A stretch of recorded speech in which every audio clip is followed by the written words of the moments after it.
আসসালামু আলাইকুম। সংসদীয় বিতর্কের দ্বিতীয় পর্বে আপনাদের সবাইকে স্বাগতম। সাথে আছে আমি নোমান ইবনে বিল্লাল। আজকে মূলত আমরা যে জিনিসগুলো নিয়ে কথা বলবো সেটা হচ্ছে যুক্তি কীভাবে তৈরি করতে হয় এবং একটি শক্তিশালী যুক্তিকে তৈরি করার জন্য আমাদের কোন কোন বিষয়গুলো প্রয়োজন। সর্বপ্রথম আমরা দেখব যে আমাদের যুক্তি তৈরি করার জন্য আমাদের বিভিন্ন ধরনের মেথড আমরা দেখতে পাই। এর মধ্যে সবচেয়ে গুরুত্বপূর্ণ বা সবচেয়ে কার্যকরী মেথড হচ্ছে ARE মেথড।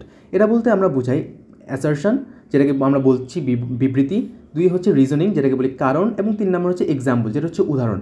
অ্যাসারশন মানে হচ্ছে যে যখন আমাদের কোনো একটি মোশনস দেওয়া হবে এবং সেখান থেকে যখন আমার যুক্তি তৈরি করতে হবে সেটার জন্য আমরা নর্মাল একটা বিবৃতি দিয়ে দিব।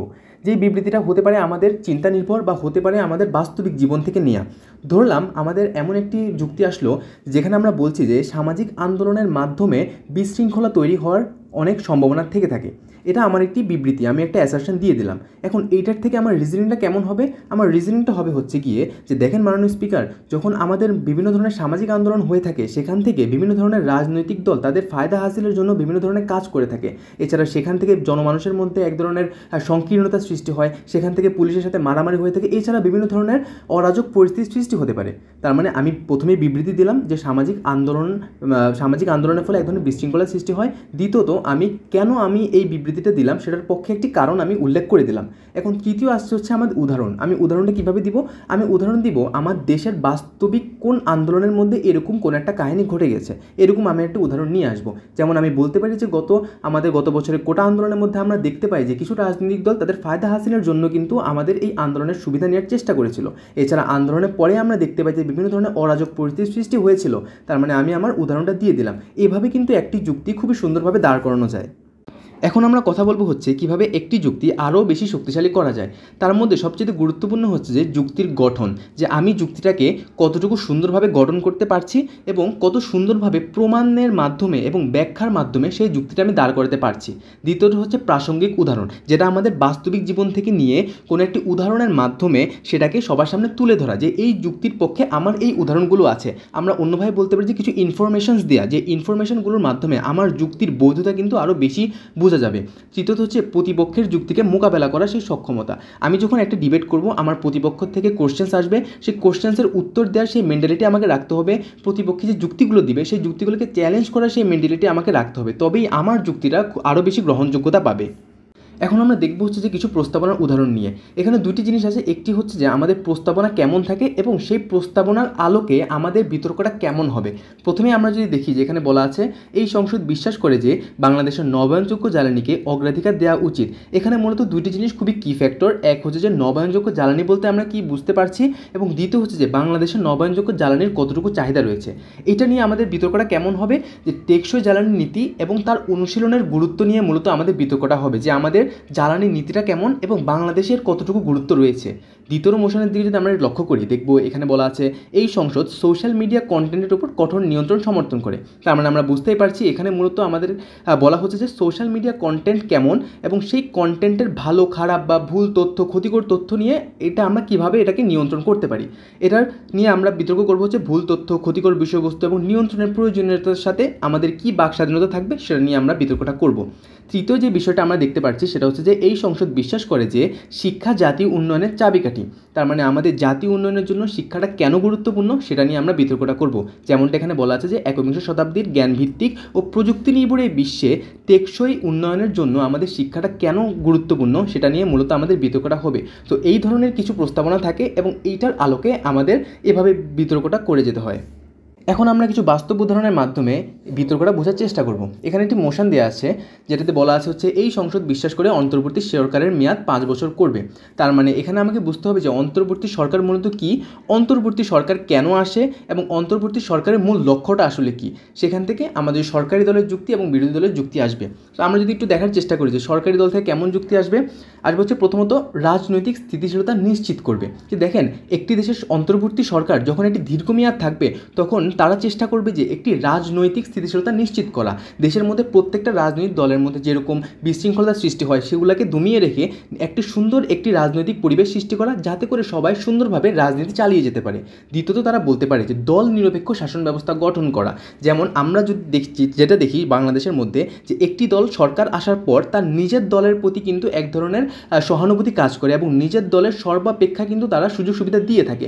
এই দল নিরপেক্ষতা শাসন ব্যবস্থা থেকে বেরিয়ে একটি অন্তর্বর্তী একটি সরকার বা একটি নিরপেক্ষ সরকার যখন দেশ শাসন করবে সেই দেশের মধ্যে কিন্তু আরও ভালো হওয়ার অনেক বেশি সুবিধা থাকে। তৃতীয়ত আমরা দেখব যে সংবিধান এবং প্রশাসনিক সংস্কারের সময় পাবে, যে একটি দেশ যখন অনেক লম্বা একটা সময় একটি সরকারের হাতে থাকে, সেখান থেকে যখন একটি অন্তর্বর্তী সরকার আসে তার হাতে কিন্তু অনেক, যদি তাকে আমি 5 বছর সময় দিতে পারি তাহলে তার হাতে অনেক বড় একটি সময় থাকে যে প্রশাসনিকভাবে যে দুর্বলতা কাজ করছিল সেটাকে সংস্কার করা, এবং সংবিধানের মধ্যে যে দুর্বলতার কারণে বাংলাদেশ বা অন্য দেশগুলো ভালো করতে পারছিল না, যে সংবিধানকে সংস্কার করে একটি সুষ্ঠু দেশ গঠন করা। চতুর্থ আমরা বলতে পারি যে নির্বাচনী পরিবেশ উন্নয়ন করা। অন্তর্বর্তী সরকার 5 বছর থাক বা 2 বছর থাক, তার যাওয়ার পর একটি নির্বাচিত সরকার আমাদের প্রয়োজন। সেই নির্বাচনী সরকারের জন্য নির্বাচন প্রয়োজন, এবং সেই নির্বাচনকে সুষ্ঠু করার জন্য আমার দরকার একটি সুন্দর পরিবেশ, আমার দরকার একটি প্রশাসনিক সংস্কার, যার দ্বারা আমি একটি সুন্দর পরিবেশ সৃষ্টি করার মাধ্যমে প্রতিটি দলের স্বতঃস্ফূর্ত অংশগ্রহণের মাধ্যমে আমি সুষ্ঠু নির্বাচন দিতে পারি, এবং দেশের মধ্যে যাতে একটি সুন্দর পরিবেশ সৃষ্টির মাধ্যমে একটি নির্বাচনী সরকার আসে। এই কথাগুলো রাজনৈতিক দল থেকে, সরকারি দল থেকে আসতে পারে। এখন বিরোধী দল থেকে কেমন যুক্তি আসতে পারে হচ্ছে যে গণতন্ত্রের মূলনীতির পরিপন্থী।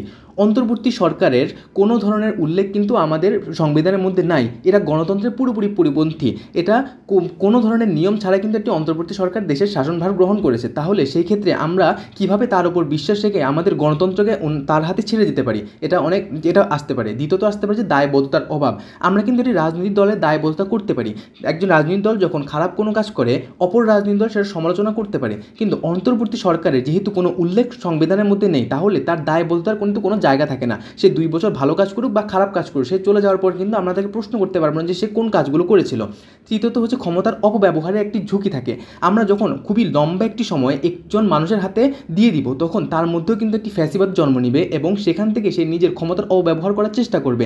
সে হয়তোবা তার যেই শাসন ব্যবস্থা বা আমলাদের মধ্যে কিন্তু তার সেই রেশ কিন্তু সে রেখে যেতে পারে। সো এটারও কিন্তু একটি বড় ঝুঁকি রয়ে যেতে পারে। চতুর্থ হচ্ছে রাজনৈতিক শূন্যতার অভাব, যে তিনি যদি চান তাহলে প্রত্যেকটি রাজনৈতিক দলের মধ্যে এক ধরনের শূন্যতা তৈরি করে সেখান থেকে দেশের মধ্যে একটি অস্থিতিশীল পরিস্থিতি সৃষ্টি করতে পারবে। এই ধরনের উদাহরণ কিন্তু বিরোধী দল থেকে আসতে পারে। সো এইভাবে আমরা সরকারি দল এবং বিরোধী দলের যুক্তিগুলো তৈরি করে থাকি। এতক্ষণ আমরা দেখেছি যে একটি বিতর্ক কিভাবে করতে হয়, একটি বিতর্কের যুক্তি কিভাবে তৈরি করতে হয়। এখন আমরা যদি একটু দেখি যে একজন ভালো বক্তা হওয়ার জন্য মূলত আমাদের কী কী বিষয়গুলো প্রয়োজন। সবার প্রথমে স্পষ্টভাষী এবং আত্মবিশ্বাসী হওয়া, যে আমরা যখন কথা বলবো তখন আমাদের কথার ভঙ্গিমা হবে খুবই স্পষ্ট, এবং নিজের মধ্যে একটি আত্মবিশ্বাস রাখতে হবে যে আমি সামনে গিয়ে সবার সামনে বলার সেই সক্ষমতা আমার মধ্যে আছে। দ্বিতীয়ত হচ্ছে কণ্ঠস্বর এবং অঙ্গভঙ্গির ব্যবহার, যেটাকে আমরা বলে থাকি body movement. So body movement খুবই গুরুত্বপূর্ণ একটি বিষয়। যখন আমি সবার সামনে দাঁড়িয়ে আমার বডি মুভমেন্টের মাধ্যমে কোনো কিছু বোঝানোর চেষ্টা করব, আমার সেই কথাটা আরও বেশি ইফেক্টিভ হবে। এছাড়া আমি যখন আমার শ্রোতাদের সাথে আই কন্ট্যাক্ট করব, সেটাও কিন্তু আমার বক্তব্যকে আরও বেশি পরিমাণ শক্তিশালী করে তুলবে। তৃতীয়ত হচ্ছে যে সময়সীমা মেনে চলা। আমাদের বিতর্কের জন্য এটা খুবই গুরুত্বপূর্ণ যে আমাদের নির্দিষ্ট সময় থাকবে, সেই নির্দিষ্ট সময়ের মধ্যে আমাকে গুছিয়ে আমার যুক্তিগুলোকে ব্যাখ্যা করার মাধ্যমে সেটাকে তুলে ধরতে হবে।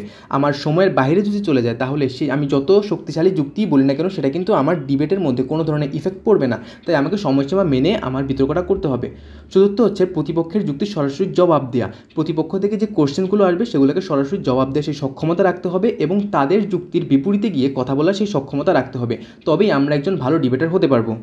এই দুইটি ভিডিওর মাধ্যমে আমরা ডিবেটের কিছু বেসিক্স জানতে পেরেছি, আমরা ডিবেটের কীভাবে মোশনস আসে সেটা জানতে পেরেছি, কীভাবে একটি যুক্তি তৈরি করতে হয় সেভাবে জানতে পেরেছি। এখন আমাদের যে জিনিসটা জরুরি সেটা হচ্ছে প্র্যাকটিস। কোনো কিছুই প্র্যাকটিস ছাড়া সম্ভব নয়। তাই আমরা যদি বেশি বেশি করে প্র্যাকটিস করি তাহলে একজন ভালো বক্তা বা ভালো ডিবেটার হতে পারবো। ডিবেট কিন্তু আমাদের খুবই জরুরি, আমাদের বাস্তবিক জীবন এবং ভবিষ্যতে কিন্তু এটি আমাদের খুবই আত্মবিশ্বাসী করে তোলে, এবং কীভাবে ইনস্ট্যান্ট চিন্তা করতে হয় সেই সক্ষমতাও কিন্তু আমাদের একটি ডিবেট দিয়ে থাকে। তাই আজকে এই পর্যন্তই। যদি ভিডিওটি ভালো লাগে লাইক করবেন, শেয়ার করবেন এবং সাবস্ক্রাইব করতে ভুলবেন না। ধন্যবাদ সবাইকে।